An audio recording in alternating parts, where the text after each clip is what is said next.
কোনো ব্যক্তি যদি এক টুকরো আগুন নিয়ে তার হাতে নিয়ে যদি চারদিকে ঘোরাইতে থাকে এবং বিপুল তেজে যদি সে ঘোরাইতে থাকে, তাহলে কিছুক্ষণের মধ্যেই দেখা যাবে যে একটি আগুনের কুণ্ডলী ঘুরিতেছে, অর্থাৎ সেখানে চারপাশে শুধু আগুন আর আগুন।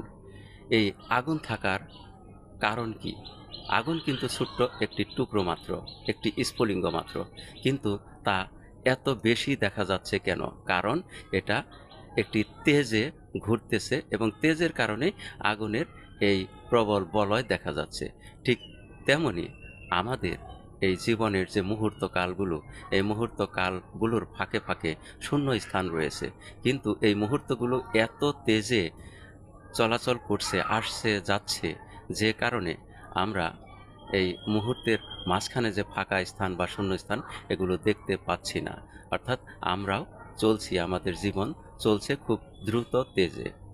কিন্তু আমাদের এই জীবন চলার পথে যদি আমরা থমকে দাঁড়াই, আমরা যদি থেমে যাই, তাহলে কিন্তু অসীম শূন্যতা ছাড়া আর কিছুই পাওয়া যাবে না।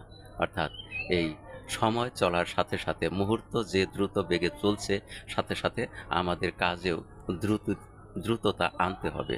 আমরাও দ্রুত হব, তাহলেই আমাদের জীবনে সফলতা আসবে। আর তা যদি না করি, আমরা যদি থেমে যাই, তাহলে আমাদের মুহূর্তগুলো থেমে থেমে আসবে, যেখানে শূন্যস্থান সৃষ্টি হবে, শূন্যতা আসবে এবং জীবন বিফল হয়ে যাবে।